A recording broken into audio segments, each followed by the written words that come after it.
Om Swastiastu. Halo semuanya, jumpa lagi dengan saya Ani Putu Oktanuryani dari Prodi Filsafat Hindu semester 1, jurusan Brahma Widya, Instansi Sekolah Negeri untuk Peran Singaraja. Nah, pada video kali ini saya akan bahas materi tentang penataan kalimat, yang dimana video ini juga dibuat untuk memenuhi tugas bahasa Indonesia yang diampu oleh Bu Juli. Jadi, selamat menyaksikan. Berbicara mengenai penataan kalimat, apabila kita ingin berbahasa dengan meyakinkan dan mudah dipahami oleh lawan bicara kita, maka kalimat yang kita gunakan pun harus efektif.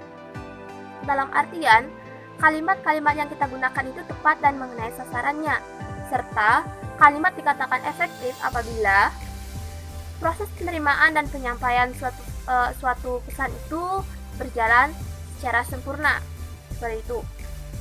Kemudian, dalam bab ini juga, saya akan memaparkan beberapa kesalahan dalam penataan kalimat, seperti halnya melalui kalimat kontaminasi, kalimat pleonastis, kalimat ambigu, kalimat paralel, dan kalimat tidak logis. Yang pertama, ada kalimat kontaminasi. Nah, istilah kontaminasi berasal dari bahasa Inggris, yaitu contamination, yang artinya pencemaran. Dalam ilmu bahasa, kata pencemaran diterjemahkan menjadi kata kerancuan. Nah, kontaminasi dapat terjadi karena dua hal, yaitu orang belum memahami penggunaan bahasa yang tepat, baik dalam menyusun kalimat, menyusun frase, dan juga dalam mempergunakan imbuhan. Yang kedua, kontaminasi terjadi karena unsur ketidaksengajaan. Kontaminasi dapat terjadi dalam tatanan bentuk kalimat, susunan kata, dan juga kalimatnya sendiri. Adapun contoh dari kalimat kontaminasi yaitu, yang pertama itu ada mereka mengenyampingkan pendapat orang tuanya. Nah, kata mengenyampingkan ini dapat diperbaiki sehingga kalimat ini menjadi lebih efektif, yaitu mereka mengesampingkan pendapat orang tuanya. Kemudian dilanjutkan dengan kalimat yang kedua, yaitu kalimat pleonastis. Nah, suatu kalimat dikatakan pleonastis apabila mengandung sifat yang berlebih-lebihan. Nah, dalam hal ini ada 4 penyebab terjadinya kalimat pleonastis. Yang pertama, dalam suatu frase terdapat 2 atau lebih unsur ungkapan kata yang bersinonim. Yang kedua, ada bentuk jamak yang dinyatakan 2 kali. Yang ketiga, ada pengertian suatu kata sudah terkandung dalam kata lain pembentuk frase tersebut. Yang kemudian yang terakhir ada kata penanda jamak diikuti oleh bentukan jamak tersendiri. Nah, adapun contoh dari kata kalimat pleonastis ini yaitu para hadirin dimohon berdiri, yang kemudian diperbagi akan menjadi lebih efisien menjadi hadirin dimohon berdiri. Selanjutnya yang ketiga itu ada kalimat ambigu. Kalimat ambigu diambil dari kata ambiguitas. Ambiguitas sendiri berasal dari bahasa Inggris, yaitu ambiguity, yang artinya suatu konstruksi yang dapat ditafsirkan lebih dari satu arti. Nah, ambiguitas ini juga sering disebut sebagai kata ketaksaan.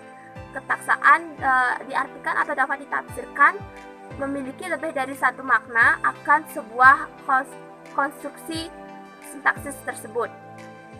Adapun contoh dari kalimat ambigu ini yaitu mobil dekan yang baru itu sudah diganti. Nah, terjadi kerancuan dalam kalimat tersebut, yang mana apakah mobilnya yang baru atau sang dekan yang baru. Apabila mobilnya yang baru, maka kalimatnya pun bisa seperti ini. Mobil baru dekan itu sudah diganti, seperti itu. Kemudian dilanjutkan dengan kalimat yang keempat, yaitu kalimat paralel. Nah, kalimat paralel diartikan sebagai kesejajaran satuan dalam kalimat yang dalam menyampaikan ide atau gagasan yang sama penting dan sama fungsinya dalam struktur maupun hal lainnya. Nah, dalam kalimat paralel, jika ide atau suatu kalimat dinyatakan dalam bentuk frase, maka gagasan lainnya yang sederajat harus dinyatakan pula dengan frase. Begitu juga sebaliknya, apabila dinyatakan dengan kata benda, maka gagasan lain yang sederajat itu pun harus dinyatakan dengan kata benda. Nah, adapun kalimat contohnya yaitu penyakit AIDS adalah satu penyakit yang mengerikan dan membahayakan, seperti itu. Kemudian dilanjutkan dengan kalimat yang terakhir yaitu kalimat tidak logis. Nah, dalam hal ini dimaksud yaitu kelogisan. Kelogisan ialah ide kalimat itu dapat diterima oleh akal sehat kita dan sesuai dengan kaidah kebahasaan yang berlaku saat ini. Kelogisan juga sering dihubung-hubungkan dengan kata penalaran. Penalaran itu sendiri artinya suatu proses berpikir untuk menghubung-hubungkan fakta sehingga mendapatkan suatu kesimpulan yang kita inginkan, seperti itu.